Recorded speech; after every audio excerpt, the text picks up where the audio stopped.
Dear students, you are most welcome in the online class of KGAV. KGAV online classে তোমাদের প্রত্যেককে জানাই সুস্বাগতম. We are going to start class 12 first poem On Killing a Tree. On Killing a Tree is a poem written by Jeev Patel. Jeev Patel is an Indian English writer. He now lives in Mumbai and he is a practicing physician. He conducts many poetry classes now in Rishi Valley. You know, he is very well accustomed to the classroom teachings, at the same time practicing physician or a doctor, famous doctor, and at the same time he is a good painter and playwright. This famous Indian English poet Jeev Patel was born in 1940. He is a medical practitioner by profession, as I have already told you. He was educated at St. Xavier High School and Grant Medical College, Bombay. His poems are unspectacular takeoffs on the Indian scene on which he comments with fastidiousness. He gives us the impression and he writes the very poems on the Faustian style. Faustian style refers to American romantic English poet Robert Frost. This poet Jeev Patel has also a kind of close resemblance with Philip Larkin. He likes to write in the very style of Philip Larkin. This poem, On Killing a Tree, is about not the cutting trees, but it is about destroying the very flora and the world of vegetation by the cruel hand of modern human being. Some of his famous poems are On Killing a Tree, Servants, Narayal Purnima, Nargal, On My Own Cadaver, and Commerce.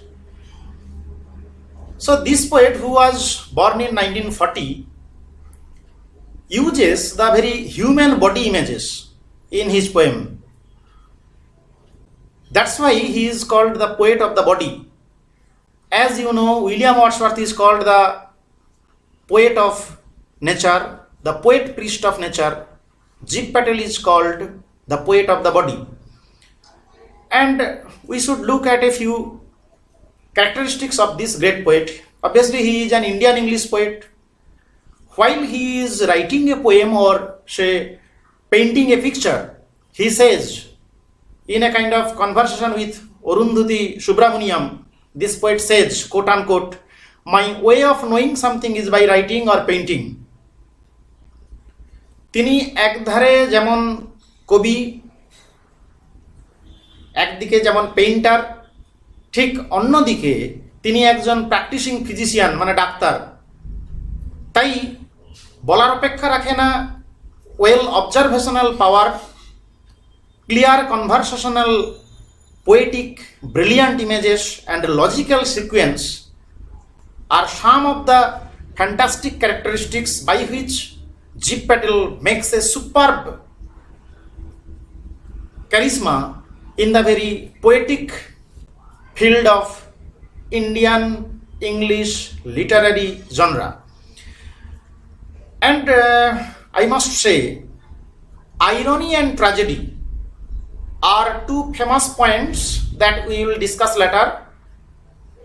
Irony এবং tragedy, আমরা যে কবিতাটা পড়তে চলেছি সেই কবিতার বড় দুটো বৈশিষ্ট্য। কারণ এখানে দেখানো হচ্ছে যে একটি গাছ, যে গাছ শুধু গাছ নয়, যেন মানুষ, সেই গাছ মানব সন্তানের মতো প্রকৃতির কোলে যে বড় হয়ে ওঠে, সেই গাছকে শত্রু ভেবে আধুনিক মানুষ, আধুনিক নিষ্ঠুর মানুষ, আধুনিক নিষ্ঠুর বোকা মানুষ, আধুনিক নিষ্ঠুর বোকা মধ্যযুগীয় বর্বর এবং লোভী মানুষ গাছকে কেটে ধ্বংস করছে, শুধু কাটছে না, গাছকে হত্যা করছে। এই রকম একটি সাধারণ অথচ অসাধারণ উপস্থাপনার গুণে মহিমান্বিত কবিতা on killing a tree. On killing a tree আমরা ইন্ট্রোডাকশনের দিকে একটু নজর অবশ্যই দেব, because this is one of the most famous and best known poems of Jeev Patel. The poet compares the trees to human beings, as I have already told you, and according to him the trees have also the right to live like any other creature.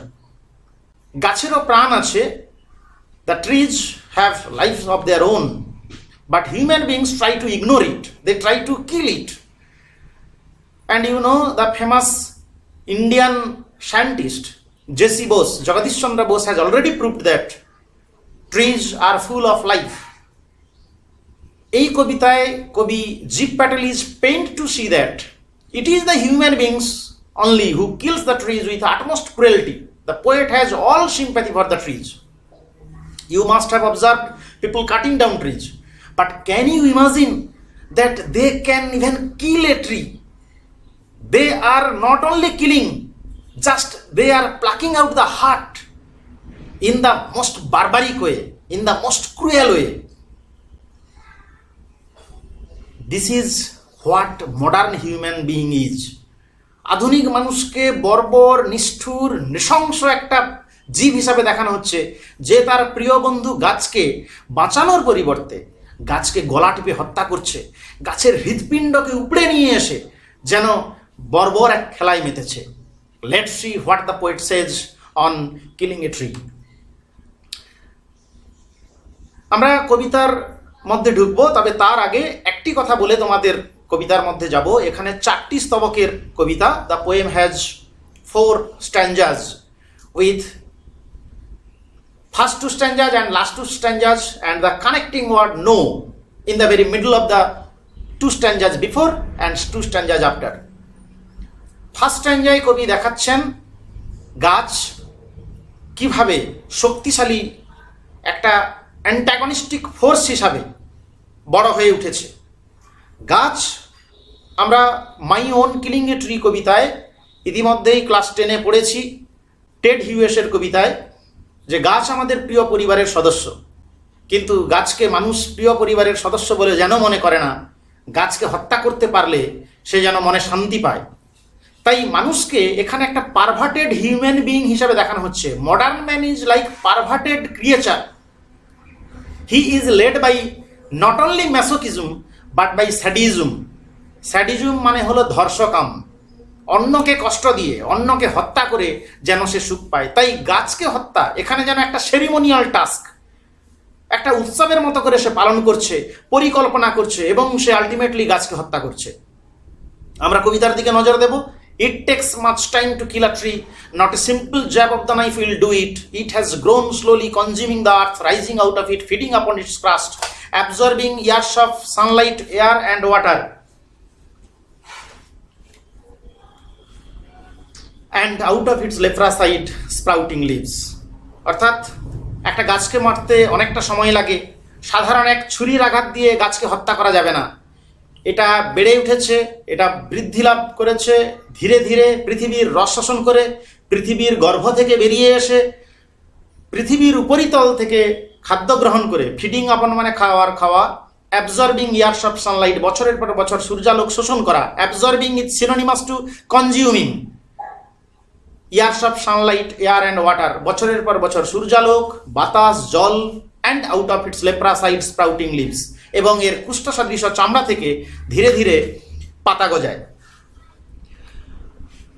So এটা হচ্ছে first স্ট্যাঞ্জার general meaning, the apparent meaning. এই কবিতার কিন্তু একটা inner meaning, deeper meaning রয়েছে। কবি প্রথম 2 লাইন 3টা লাইনে বা 2.5 লাইনে যে কথাটা বলেছেন, সারা কবিতাটা জুড়ে সেই কারণ ব্যাখ্যা করেছেন। Why it takes much time to kill a tree. Yes, killing of a tree is not an easy task. It is a time-consuming and laborious task.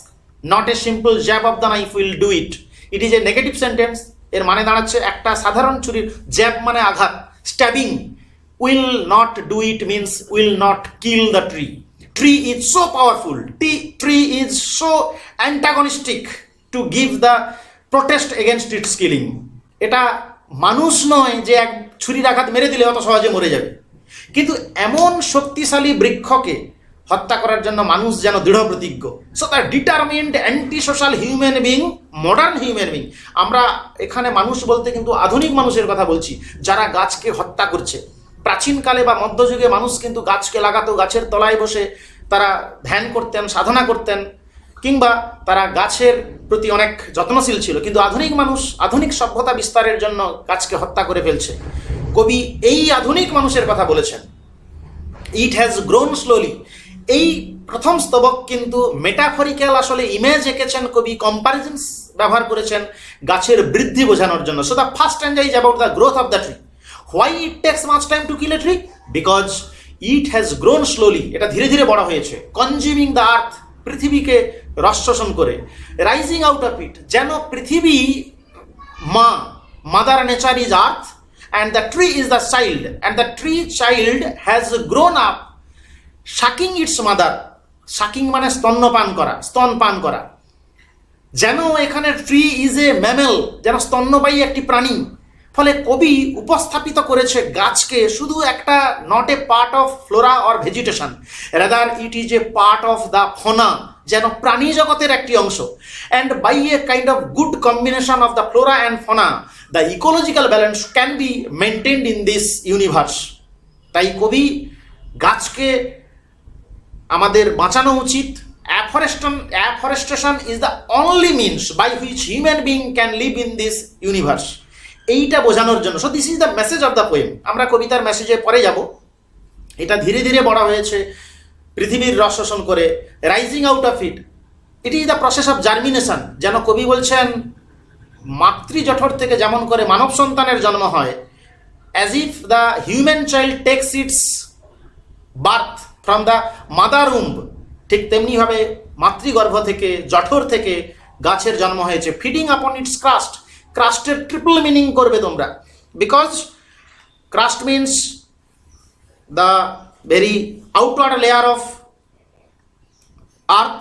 Number two, crust means the very blackening portion of the bread, or crust is the nipple and adjoining portion. So from the mother's breast, human body imagery has frequently been used by the poet to imply the very growth of the tree. Absorbing years of sunlight, air and water, বছরের পর বছর সূর্যালোক, জল, বাতাস, these are the three elements যেগুলোকে গাছকে গ্রহণ করতে হয়। এইভাবে গাছ ধীরে ধীরে বড় হয়েছে। And out of its leprous hide sprouting leaves, এর স্প্রাউটিং লিভস মানে পাতা গজিয়েছে, growing leaves, the developing leaves. Leaves have been grown out from the leprous hide. মানুষের মতো ত্বক, কিন্তু মসৃণ নয় গাছের। গাছের ত্বক অমসৃণ, কুষ্ঠরোগী সদৃশ। Leprous is the adjective. The skin like leprous patient. Hide মানে চামড়া, এখানে গাছের বার্ক, ছালকে বা ত্বককে বোঝানো হয়েছে।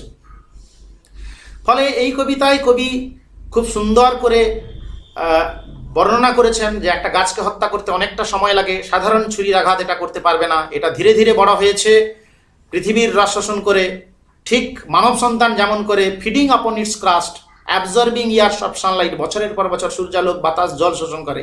And out of its leprous hide sprouting leaves, এবং এর কুষ্ঠ সদৃশ চামড়া থেকে পাতা গজায়। আমরা জানি অর্জুন কিংবা গুয়াভা ট্রি, অর্জুন ট্রিজের ছাল এইভাবে খসে যায়, যেমন করে মানব অঙ্গে কুষ্ঠরোগ হলে তার চামড়া ঝরে যায়। অথচ আমরা জানি এই স্প্রাউটিং লিভস থেকে, যে এই লেপ্রাসাইড থেকেই গাছের পাতা গজায়। এইভাবে গাছ একটা শক্তিশালী প্রাণী হিসাবে যেন বড় হয়ে উঠেছে। তাই গাছকে হত্যা করা অত বড় জিনিস নয়। গাছ যেন মানুষকে বলতে চায়, আমিও আমার মায়ের দুধ খেয়ে বড় হয়েছি, আমাকে হারানো এত সহজ জিনিস নয়। So it's a great challenge. কিন্তু আমরা দেখবো আলটিমেটলি এই চ্যালেঞ্জে কে জেতে। এখানে যে হিউম্যান ইমেজারিগুলো, হিউম্যান বডি ইমেজারিগুলো কবি ব্যবহার করেছেন। স্লো গ্রোথ বুঝিয়েছেন, হিউম্যান চাইল্ডের যেমন বৃদ্ধি আসতে হয়। আর্থ বলতে মাদার নেচারকে বোঝানো হয়েছে। রাইজিং আউট বলতে বার্থ ফ্রম উম্ব বোঝানো হয়েছে। And feeding means feeding from mother's breast, as if the tree is the human child. And crust means nipple and the adjoining portion. So this is the crust is the source of sap to the tree, and this crust is also the very source of nutrition, the source of nutritious food, as if the mother's milk. So through this metaphorical imagery, the very first stanza has superbly been described by the poet as the very growth of the tree. আমরা পরের স্ট্যাঞ্জাগুলো পরের video নিয়ে আসবো। তোমরা কিন্তু like, share এবং কেমন লাগলো কমেন্ট করে জানাতে কিন্তু ভুলবে না। ততক্ষণ ভালো করে পড়তে থাকো। ধন্যবাদ।